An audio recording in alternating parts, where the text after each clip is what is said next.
All right, good evening, everybody. Welcome. We're going to go ahead and get started. So if you haven't taken your seat, go ahead and take the next minute just to find a place to sit. We have a few open seats up front and in the middle here. Got quiet really quickly there. So welcome once again. My name is Michael Burrows, and I'm director of the Kegley Institute of Ethics here at CSUB. And on behalf of the Institute, thank you for joining us tonight for this very special event titled Ethics and Leadership, a conversation with President Lynnette Zelezny.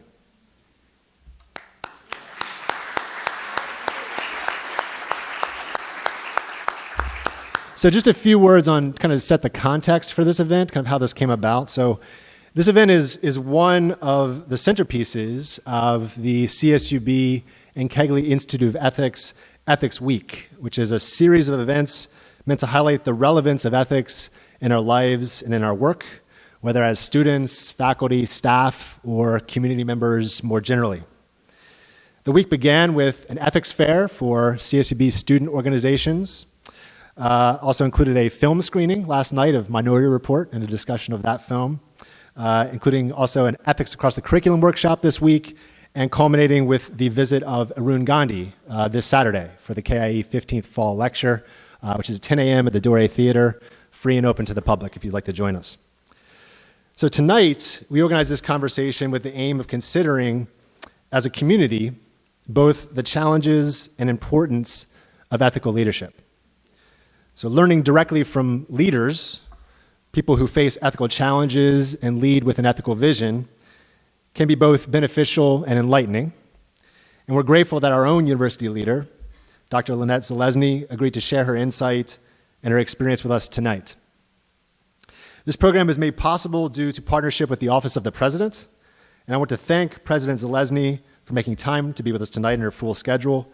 I also want to thank Ana Santos for her co-organization of this event, and Valerie Strom and Michael Lukens for their assistance as well, and also Rashima Dean for her invaluable work on this event too.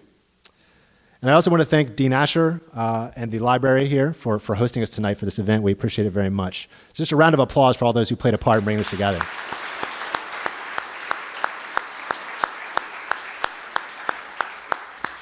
And just a note on kind of the process of this evening. So basically, we kind of envision this as a moderated conversation. I had the opportunity to ask a series of questions of President Zelezny about her experiences with and views of ethical leadership. And then after that, we're going to open up to questions and answers from all of you. So feel free to be thinking about questions you'd like to ask and be part of the conversation that way. And with that, I will invite Dr. Zelezny up and we'll take a seat.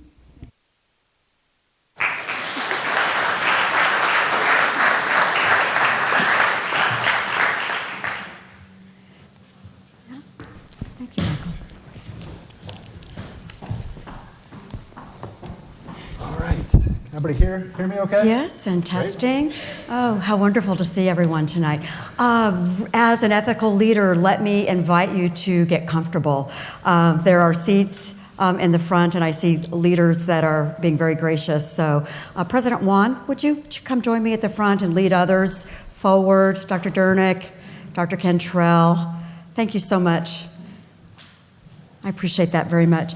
And Dr. Burrows, I want to thank you tonight for the invitation.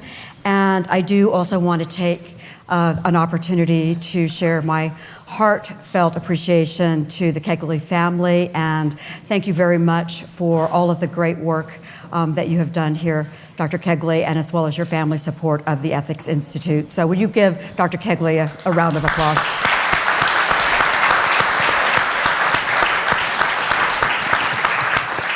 And maybe before we get started, one of the things that I have been sharing, and it does relate to tonight, I will speak about it, I think, in some of our reflections.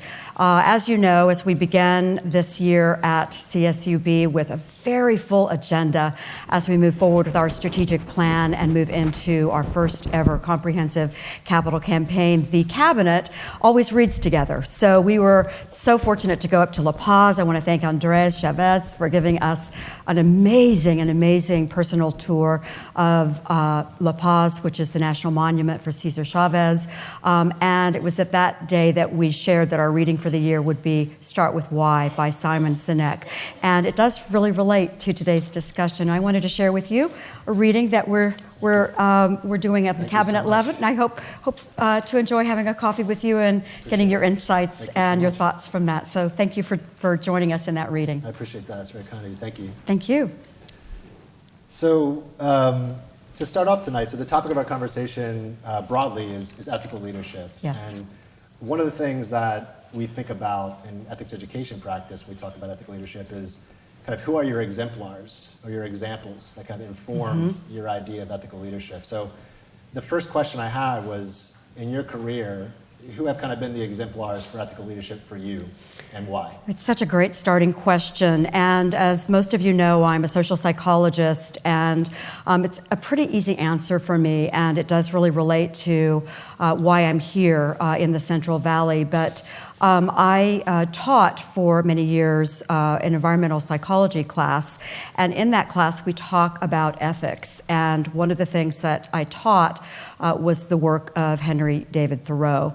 And he, of course, was a very inspired writer, an American writer, who did influence the work of Gandhi, who we'll be hearing a lot about from his grandson here in the next few days. I'm so delighted to have a chance to meet him. But the civil disobedience chapter that he wrote was such an inspiration to me and to my students, and is such an important writing that it was one that was read internationally. It was read by Gandhi. And why is that so important? Because we also know that it was read by other very, very important leaders internationally, and in particular Martin Luther King, who as a child, I lived in the South, and as a child, I watched the civil rights movement really up front and center. And so for me to see a man that was so courageous, was so able to step up, even though it was at great sacrifice. He was a man that he was very humble man, and a very much a shy man, and I really resonate to that. I'm an introvert, but he stepped up nonetheless, and I know that there's writings at his museum in the South that talk about how he would have hiccups if he were to be asked to have such a session as this, and he would have hiccups before he would have to deliver the amazing, inspirational words that were always his words. He wrote himself. So I really watched that courageous leader. It was very inspiring to me, even as a child, to see what he was facing, the dogs, the acts of violence that were very certain, the hostility, even among people in my family who would say, this is just unnecessary, stirring things up. But to me, just made such a huge impact in terms of his selfless acts of moving forward as an ethical leader. And of course, as you also know, our own Cesar Chavez was again so inspired by civil disobedience and nonviolence, and the amazing work that is at La Paz and is recounted. Again, such sacrifice along the way, such bravery, 4 attempts on his life, and yet he continued to move on. And there were choices to take the easy way, always, but never did anyone compromise. So those are but a few examples, but the real epicenter really is in that American author, Henry David Thoreau. Interesting. Yes. So how does that translate to being, like that, those examples translate to being an effective leader at a university, right? So sometimes people think of ethics as, like, it's important, right, that we have these values and aspirations, but how does it actually connect to being effective in your role as a university leader? Yes. Well, I think people can be effective and yet not ethical, but I think to be truly effective, it is very, very much related. And, I really think that it is important to be thinking always about ethical leadership. As many of you know, I also have a background, I have an MBA, and so I was trained in ethics from a psychologist's point of view, and then also trained in ethics as a graduate student in business. Interestingly, ethics are not different just because a discipline changes. There is a paucity of research on ethical ethics in the scholarship of university worlds, and I really thank you for the book that you gave me. I read it, as you can see. So one of the things I learned is that there's a real opportunity for research in that area. But one of the things that I really can relate to is that an ethical leader must move forward in thinking about the values of ethics. And I think that you probably heard on my very first day that I was here as your university president, we articulated that. So I said, these are the values, the ethical values that we'll all abide by, and by which you'll hold me accountable, and by which we will have as a collective value system. And so we talked about respect for one another, and also talked about listening and the importance of caring for each other, but in particular, that our students know that we care about them. And then finally, in thinking about all of the decisions that have to be made by a leader, that in a world that is so complex, oftentimes not everyone will agree with your decision, but you are responsible for making a timely decision. And so you must let people know that you are making a decision with as much fairness as you possibly can. And I articulated that in my very first talk. So I think those are important to who we are here at CSUB, but also as an ethical leader, you should define your values and what is the system by which you're operating. It's helpful. So I think you talk about defining values, and you mentioned students in your answer too. Yes. And it's actually something I was thinking about. I mean, we don't need to imagine this. We have lots of students in the room tonight. I'm so happy you're here. Right, me too. And so I'm thinking for young leaders, people who are developing as leaders, what are 2 or 3 areas of advice you would give them in order to kind of become and serve as effective and ethical leaders on campus or in the community? Well, I see this represented in our student leaders here every day, but I think the first thing that has to happen is you have to step up. And you see oftentimes that people are hesitant to just step forward and step up. And you have to be willing to do that. That takes a lot of bravery and a lot of courage often. I think also you have to have a heart for a greater good. And it is a very selfless stepping forward. So you're not stepping forward because it will promote you and because it's good for your own agenda. It's really beyond self. So those would be 2 things as sort of a North Star, as a guidepost for when do I know that I'm stepping up for the right reason. And the right reason is when you know that your heart says this is for the greater good of the cause. So you mentioned, also like stepping up, right? Even if it's not easy to do so. And so I think one of the things that I and I know others think about in regards to ethical leadership is kind of how it can be challenging, right? You can face obstacles in stepping up and kind of stepping forward as an ethical leader. So I'm wondering, what's an example of a challenge you faced in your career and that you had to respond to, and how did you respond to it? Well, there's been so many, and I think, the other thing as I give advice to young leaders is that there really must be a fearlessness in stepping up, and particularly I'm going to speak to the women leaders. So we oftentimes talk ourselves out of stepping up and speaking out. And it's so very important that you feel empowered. And it's one of the reasons why it's important to have women leaders like our mayor who's here supporting me tonight, and so many others that are here to model that you can do it. But there's so many challenges along the way. I'm now 32 years into higher education leadership, and I would say maybe just a couple of things. As a leader, one of the very most challenging things is making sure that you realize that the only way that the heavy lift can get done is that you must have the right team. And that in itself is very challenging. So the challenge will be, all right, I might have to recruit other people for spots that I don't have the strength that I need in that seat.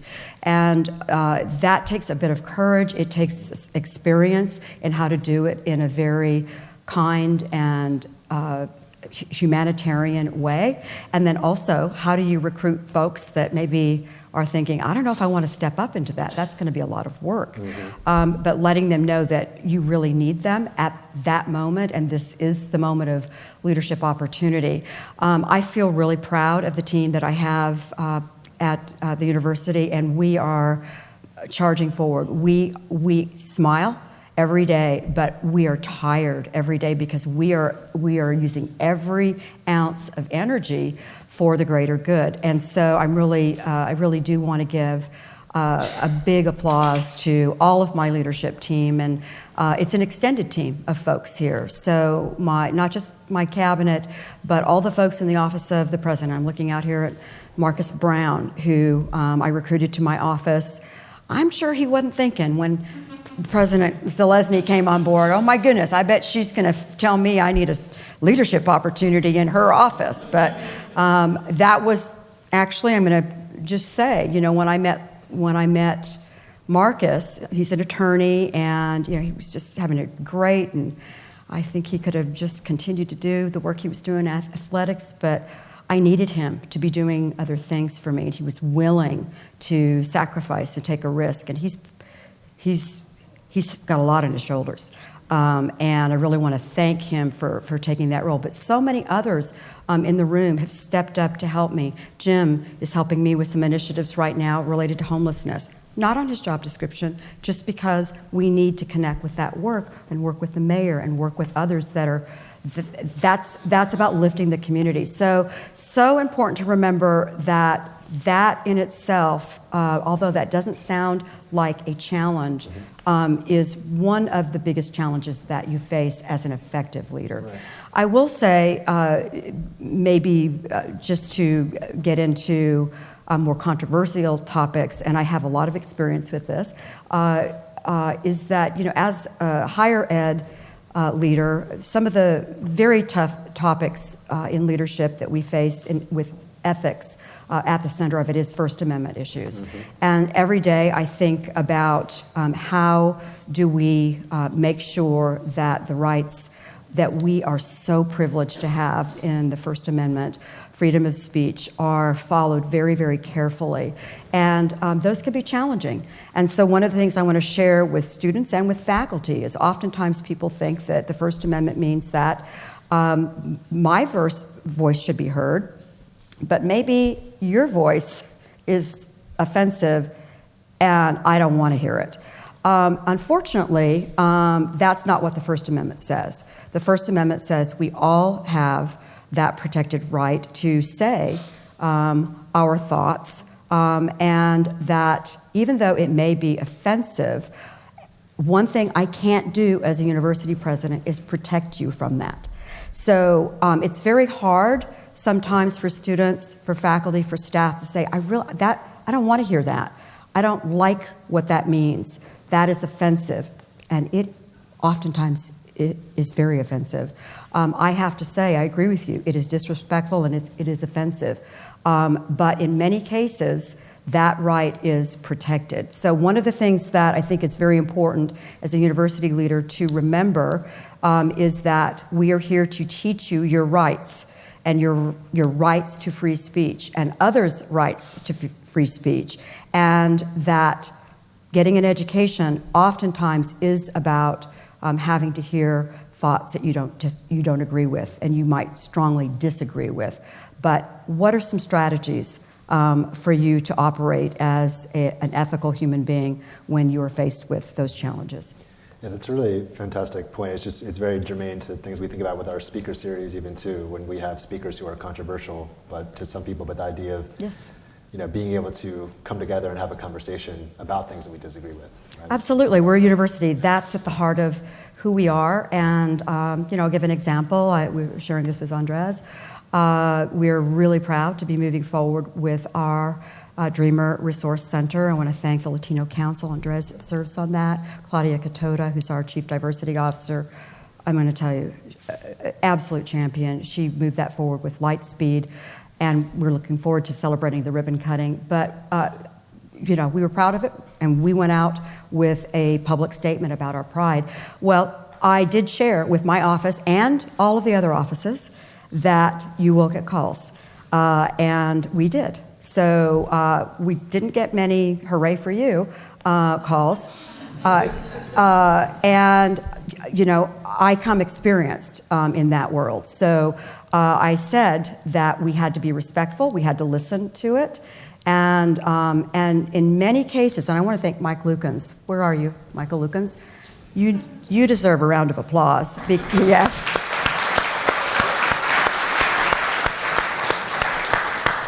So when your president is not able to get on the phone and someone's insisting, I want to speak to someone now, that's what a chief of staff has to do with a lot of diplomacy. And I want to thank Michael because we had a very heated citizen in our community that was just boiling mad that we were going to be offering immigration services. And it was Michael who was able to talk with great respect and with great civility. And in the end, this very angry caller said, now that we've had this discussion, I want to share with you, I've learned that I probably also feel very sympathetic for our DACA students. And I thought, hallelujah, that is what having respect, patience, and being willing to lean in and communicate can do for you. So the last question I have actually is about collaborators and followers, Yes. right? So, you obviously have a vision, for the university, and you've been a leader at multiple levels for a long time. Mm-hmm. So how do you work effectively with followers and collaborators to instill a vision? Or am I even thinking about that correctly? I think you are. I think we just actually activated this. The strategic plan is a long, long process, and you're so kind to say, I have a vision. We have a collective vision. That was the charge that I had when I came here as the president, is build the collective vision.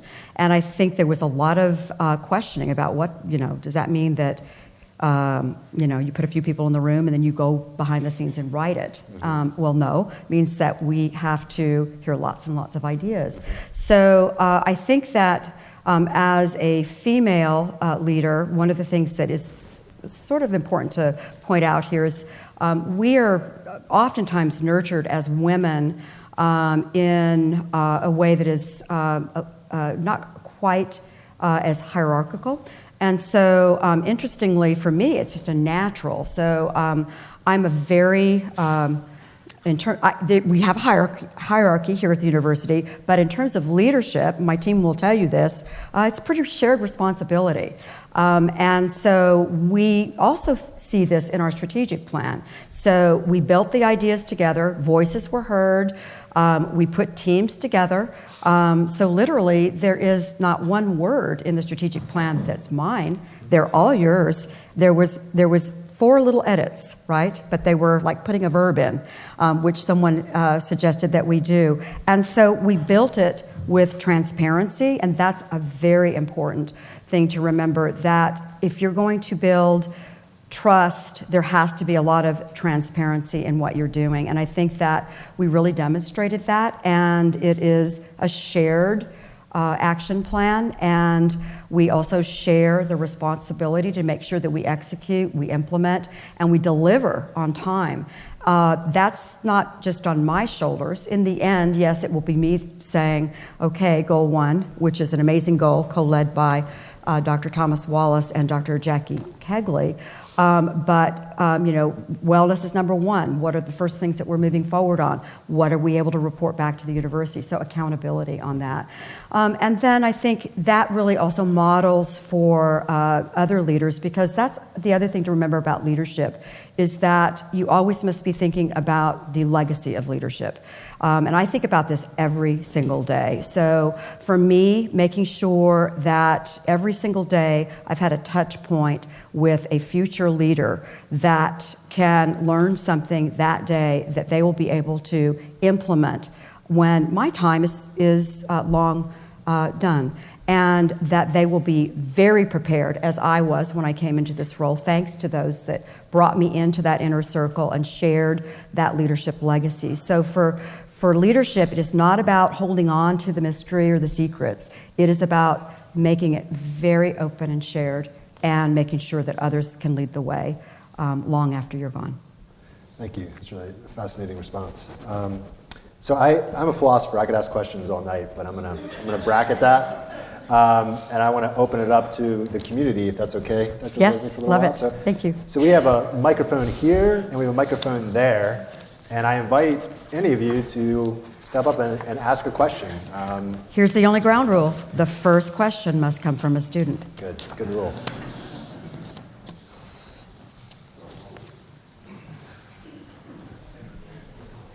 And when you come forward, would you make sure and share your name and... Hi, I'm Trisha Hartsock, and I'm a CSUB... Say it one more time. Sorry. Your first name. Can you hear me? Trisha Hartsock. Trisha, thank you. And I'm a CSUB nursing student here Yes, today. thank you, Trisha. Yeah. So you talked a little bit about leadership and ethical dilemmas, and I know sometimes in order to make an ethical decision, you have to be tactful about it. So what are some suggestions you might have on how we would approach the situation in a tactful manner?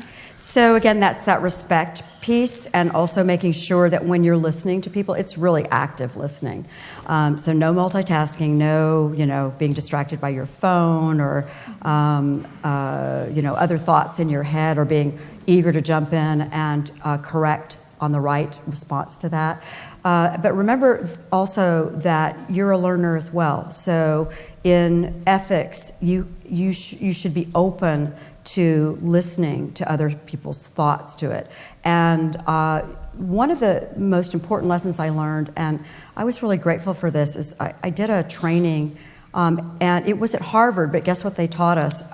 They taught us a Boyscout crisis dilemma.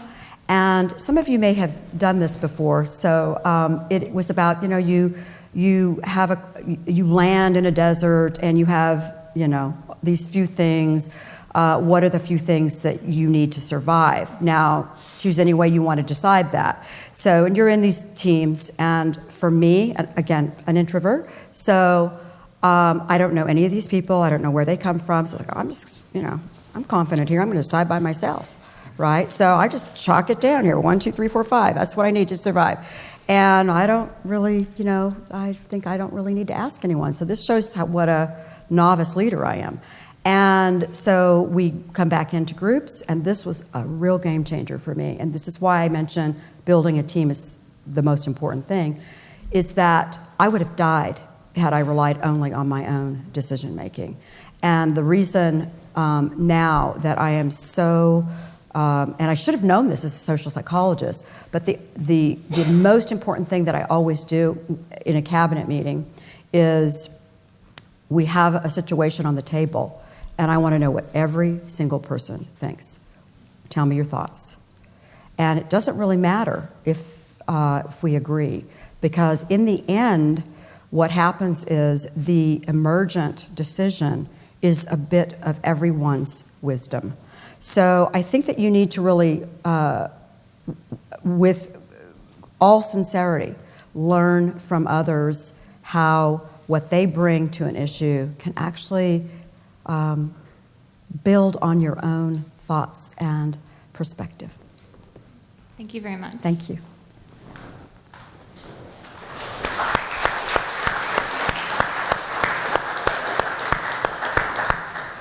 Hello, Mr. Logan. Hello. So just going off of that sort of question too, when we leave here, what are some of the key, I would say, components or lessons that you can teach us as future leaders, that making sure that we lead ethically and making sure that we are able to, lead in our departments that we work in. Right. I think a couple of things here, because we lead as a huge team, as a huge family. And I always say this, we are a big family, especially when we've got, sometimes some rogue thoughts or rogue actions. Yeah, we're a big family, that's going to happen, right? But I think you need to remember we're one vision, we're one team, right? And that's really important, to stay in line with that vision, because that's how the big, important work gets done. And if you go rogue, what happens is it takes away from the energy and the joy of that focused vision. So one of the most important things is to understand, which we've articulated now in our strategic plan, but to understand, where are we going? It's written, it's stated, we've all worked on it together, right? And we stay in line with that, and we don't get sideways with one another, because it's also an energy, it defeats multiple energy streams if the leader has to say, gee, you're such a talented person, but I need you to come back into our lane, right, and keep going with me here. And you don't ever want to have people think that you don't appreciate their talents, because you need all kinds of talent to get a big initiative done. Great, thank you. Thanks.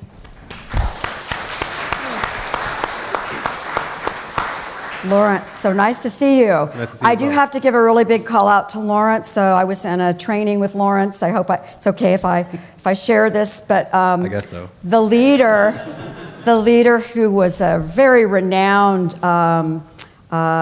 leader on teaching about time management, teaching how to get a 4.0. And so she asked, and there's a lot of leaders in the room, okay, how many of you have never missed a class? Never. There were very few people that stood up, but Lawrence was one of them. Give him a hand.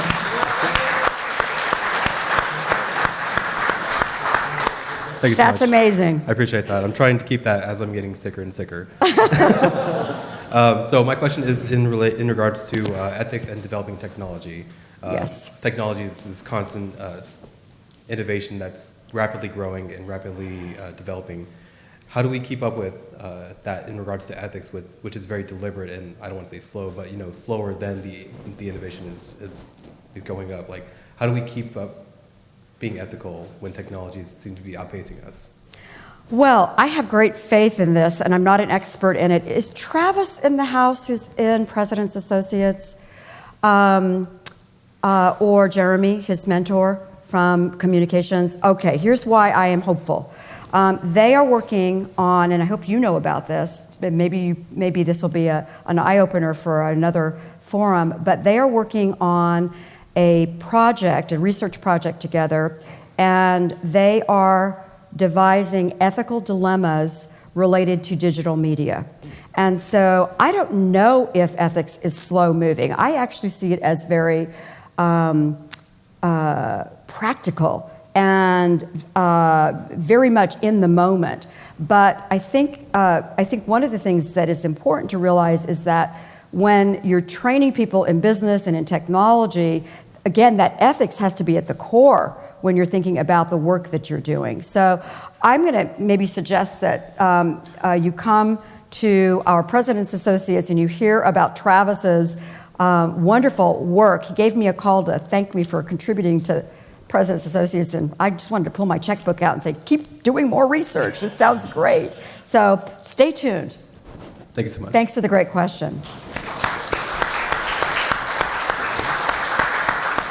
Hello, my name is Joseph Lorta, and I would say I'm an active CSUB campus community member here. Thank you. But one of the pressing issues that I got to hear about was on a podcast that you had with our students. Yes. And you touched briefly on sustainability as far as Yes. the recycling. And I've been here for a few years, and I see, that we do have like separations for recyclings and things, but I live in an apartment complex, and something that I see Yes. in my my home is I rarely get sleep, but what I do is, I hear, like in the middle of the night, I'll hear someone going through my dumpster, and it, as a community member, it bothers me, to see. And just this morning, I woke up and there was chalk written on the dumpster, like, hey, I went through this trash can today to get my recycling. So a pressing issue is, at the university level, like, I just received an email today about a Tesla van, like, what can we see, like, in the future, like, for that, like as ethical, like what do we do in those situations where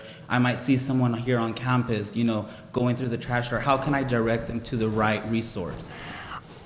I have so many thoughts that just came to mind as an environmental psychologist. So interestingly, my research, my PhD dissertation was on recycling, and I got my PhD in Los Angeles, and literally my dissertation was to get up in the middle of the night with those yellow plastic gloves and go through the trash and the recycling containers. So it reminded me of my dissertation, actually. So, and let me share with you why I was doing that. So one of the things that I was studying, and it was a very large applied research project between counties in LA who had different recycling systems. And here at the university, we have a commingled system. And it is, according to my research, it is the most effective research. So what happens is that people on the front end aren't asked to discern the sorting. And so you could have a number of containers, right? Paper, plastic, et cetera. But ours is commingled. It basically says recycled, right? Recycling. And then what happens is it's sorted later. It's a much more effective. But we didn't know that until we studied that county by county. So in LA, I was literally trying to figure out, was it better to have people sort it first or just commingle it? But, I think there's some other ethical issues here about people's people are doing a good thing if they're going through trash and they're finding recyclables that need to go to recycling, right? So in the end, you have to think about there's some value perhaps in it doesn't seem like it's an appreciated behavior, but in a way maybe you need to reframe it as, okay, there's a role for a person trying to benefit our sustainability by finding the recyclables. But on the other hand, I think where you're really going is people have very basic needs. And I think it's important for us to realize that here at the university, thank you, Dr. Kegley, and to Goal 1 team, it was determined that basic needs student wellness at our university is number one in what we know that we must focus on in terms of learning. And it comes from a psychological theory, Maslow's hierarchy, those physiological needs, food, right, rest, safety is another. So safety is another thing that you also imply a bit there. That also needs to be secure. And then later, learning and self-actualization comes along. So there's a lot of layers to that. I would say that one of the things that's really helpful from my training in business ethics is, and this is from Bowman and Deal, for those of you that are business majors, I see Dean Guna there, is how do you reframe things before you judge it? And sometimes it will really help to think about your assumptions about it. So reframing sometimes other people's behaviors, not assuming that it's for a negative reason, but what might be the reasons. And sometimes it'll give you maybe a broader perspective. Thank you for that. Thank you, Joseph.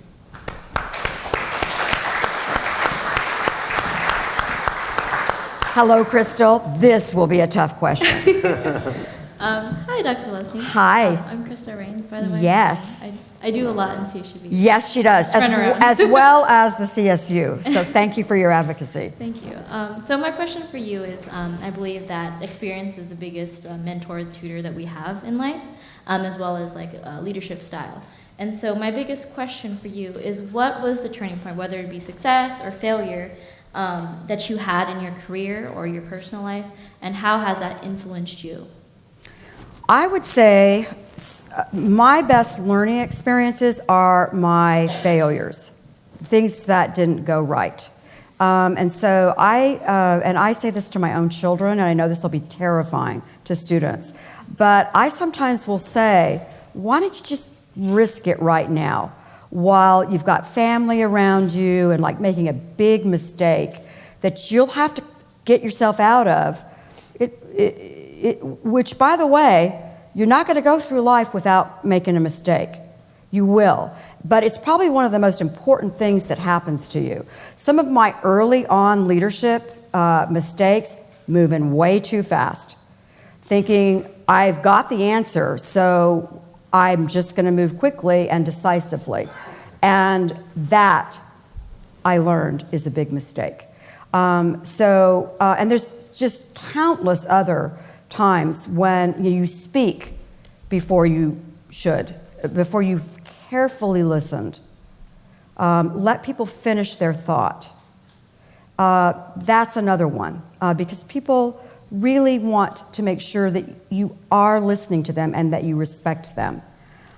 So those are two in my mind, that if you don't really get to that authentic leadership that you really do care, and I think people will really know that you really do care, and that you're willing to put everything on that. You're like Andreas, his father. His life is on that.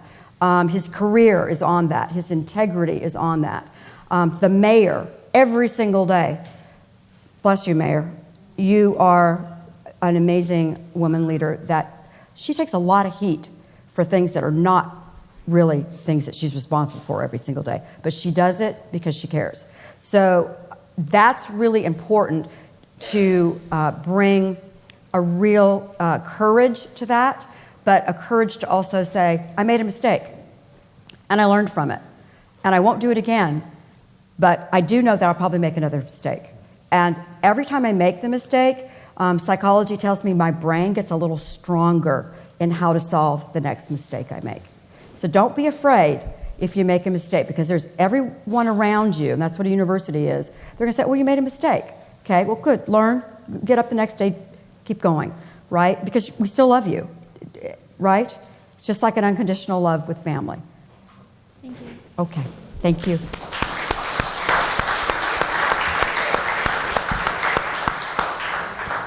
Hello. How's Aaron Wan? Thank you, Mr. President, for asking a question. All right, so I'm currently taking a philosophy class with Dr. Olson up there in front. Yeah, and we were talking in class about ethics, about integrity, and while I was sitting there, I was trying to figure out, integrity. It means to do good when nobody's looking. Why is it better to do good when nobody's looking, when there are things that you can benefit from when nobody's looking? So there's incentives to that, right? So I guess I want to see what you think about that. Well, I think that it's not about expecting a reward for doing the right thing. You do the right thing because you must do the right thing. You must. I think of Andreas' grandfather. It's not because people are looking. It's because he'd rather die than not do the right thing. And so you move forward. But one of the things I want to share with you, when you see another leader do the right thing, thank them. Thank them. So, and I mentioned earlier, Claudia Katoda getting this Dreamer Resource Center, okay? We can't move things in a day, but moving things in a few months, a year at a university, that's light speed. Thank her for amazing leadership. Thank those that do amazing things for you. Thank people that trust your other leaders, like Dr. Kegley, who never says no when we ask her if she'll step in to a leadership position. Thank them. So you don't do it for you and the positive spirit, but remember in altruism that it is intrinsic, not extrinsic. That is the motivator. If you're doing leadership for extrinsic value, you are really going to be burned out very quickly. You won't get all of the positive reinforcement that you think that you deserve. So it has to be your internal. Thank you. Thanks.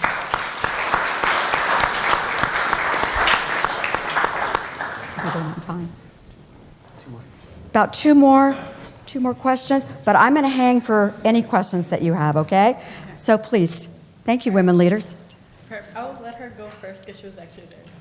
Thank you. Hi. Hi, My name is Julie Lewis. I'm a business major here at CSUB. thank you. And when you were talking about advice for young leaders, Yes. the second point you made was you have to have a heart for the greater good. Yes, And my question is, when you are faced with a decision where you don't know which is the best answer for like the greater good, yes. what tools or strategies or thought processes like help you come to that decision? So oftentimes you'll have other people around you that are North Stars. Where's Dr. Cantrell? North Star. Where's Dr. Thomas Wallace? He's probably... Are you here, Dr. Wallace? North Star. You find those that will be honest with you and that you trust impeccably, and that their integrity is beyond reproach, and they will be honest with you. And so you need to have those kind of people around you that are, and I actually tell them that they're my North Star. You now have had that publicly. So thank you for being my North Star. So you find those people that are North Stars for you, and they will help guide you. Thank you so much. Thank you.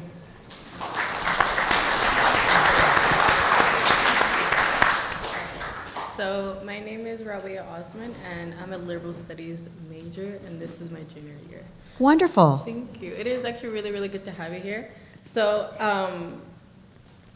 I'm actually debating about one thing. So the Dream Center, which is I'm really, really happy that it's happening, and Yes. it really brings a lot of positive kind of environment to a lot of people who don't really feel safe in this community, right? Yes. And so one of my questions is the Dream Center right now is actually is going to be built around the Magic Center. And so right now I'm the co-president of the Black Student Union. Uh-huh. And so my question is, if we're going to build a Dream Center there, what is going to happen to our BSU? Because I know as of right now, you guys are trying to move people slowly into the student union. But my dilemma is other CSUs have a BSU center where they feel like they have a lot of resources. Right. While here, I don't personally feel like we see a lot of those resources kind of like given to us. So what is your ethical like reasoning behind it? Well, let me just say, so we're not building a Dream Center. It is part of Magic. So all of you have shared spaces in Okay. that center. Okay. And the plan for the new student union is still an open plan. I saw EJ back there. Thank you, EJ. So there will be lots of consultation with student groups, because that is a space where we will again have special space and special support systems for students in their work and in their clubs. But like my other question is, have you guys ever thought about building like a student center dedicated specifically to African Americans or blacks or black descents? Well, we As thought about it. It didn't pop up in the strategic plan, but I always want to hear your thoughts Okay. about how we can think about the future. Perfect. Thank you so much. Thanks so much. Thank you, Deborah. Yeah. One more. Go ahead. One more, please. My name is Yvonne Salazar. I'm currently in the Education Administration Yes. Master's Program. Yes. And my question is, what advice would you give to young leaders that are put down because of their age? Because they're young or because they're elderly? Because they're because they're young. Just because of the fact that they're young, they're put down because of their age. What would you recommend to those young leaders? Yeah, well, that's happened to me as well, and it's a humbling experience, and I think that it is sad that when we see young leaders, I mean, this is what we do here, is we're trying to build confidence, we're trying to build young leaders for the future, not just for serving in their communities, their professions, but their families. So again, you need to hold on to your own inner strength. And I can remember, I worked in food service, I washed pots, and I also waited tables when I was in college. And I could tell people were like, take my order. And I was thinking to myself, someday I'm going to probably be you. And you just, again, that reframing, if someone's putting you down, which is not, it's number one, that's not following the ethical values. And number two, it's not really showing any leadership qualities. But if that is happening, you have to just get your own inner strength to say, that's not about me, that is about you. And you need to just walk away from the situation and realize, well, I just experienced someone that's really not very positive, and I'm vowing I'm never going to be like that as a leader.